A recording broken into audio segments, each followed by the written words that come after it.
Welcome to another episode of Casual Cinephilia, where enthusiastic amateurs talk very passionately about movies. I'm Ian. I'm Lorian, and for today's first episode of the new year, we are talking about 1917. Which I have been looking forward to since the moment I saw the first trailer and learned that it was Sam Mendes, who was the director for Skyfall. Right. I fell in love with Sam Mendes after watching Skyfall. His visual style and his directing style is just so unique. Yeah. In this modern cinema style that I fell in love with him.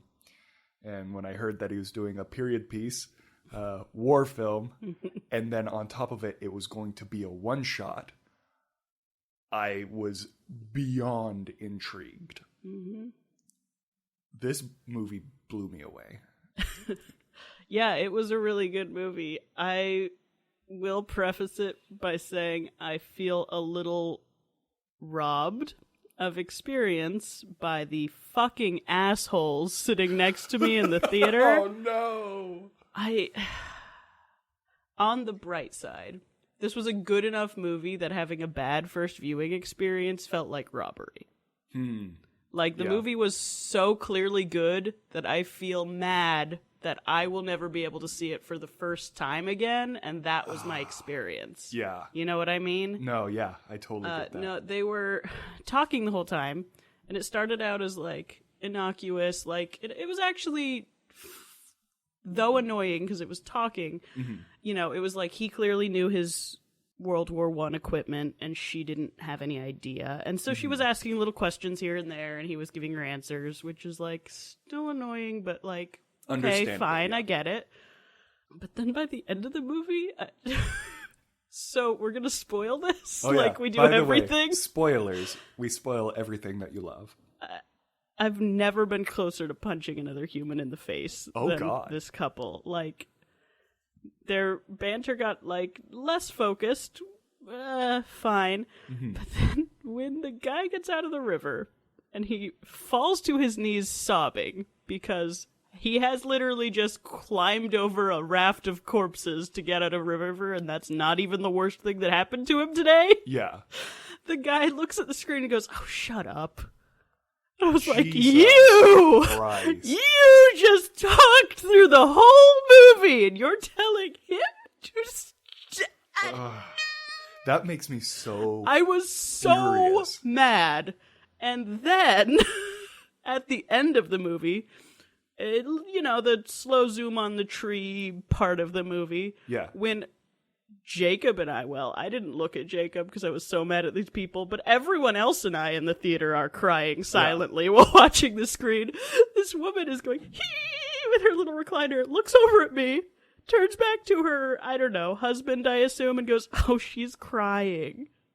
I was like, "I will stab you through your heart!" Jesus. If you don't cry at that end scene, I know. You're a monster. Monster. I bawled. I was sitting there like so mad that I was feeling mad and not just sad. I was like, you're ruining this for me. Everyone in my theater was bawling. Yeah. And everyone else in the theater was appropriate. God damn, that would have pissed me off. I was so bad. mad. I literally was like, if I just punch her, I could probably get out of here in time. Oh, man. Maybe just accidentally trip her while she gets up before the movie's fully over. Man. Oh, that's infuriating. It was so infuriating.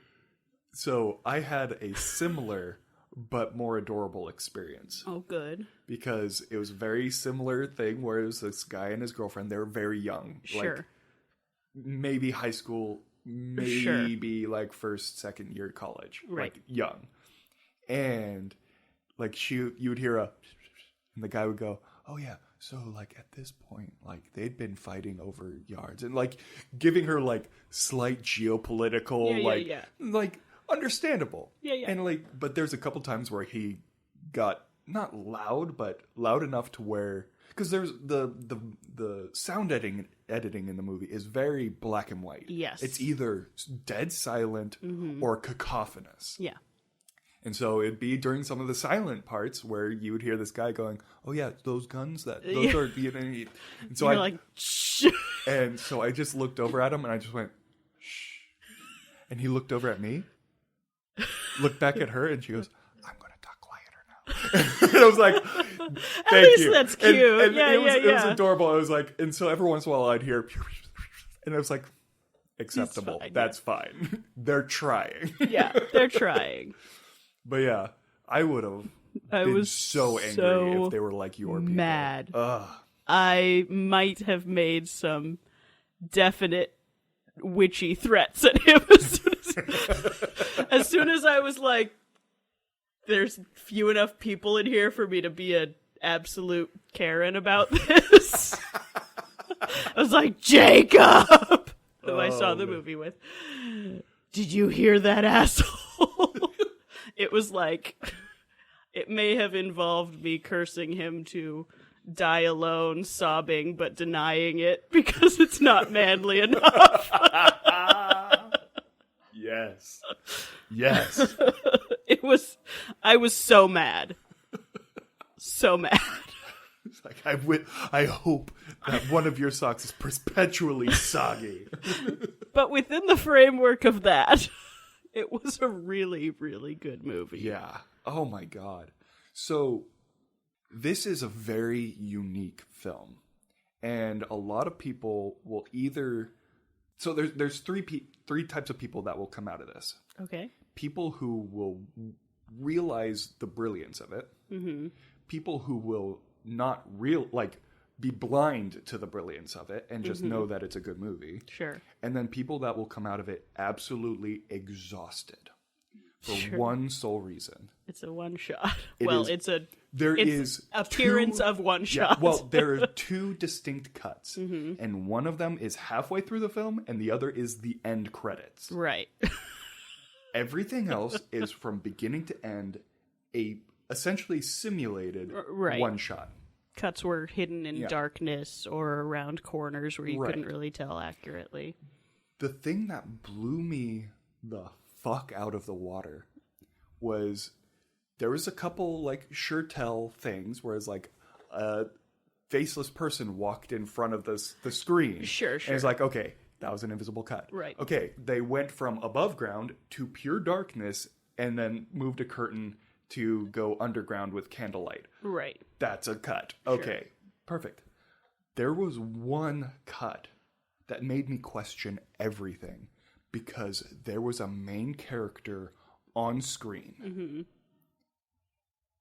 And I noticed the cut. It was very limited, but they had the gall to do a one-shot invisible cut with a main character with his face visible on the screen.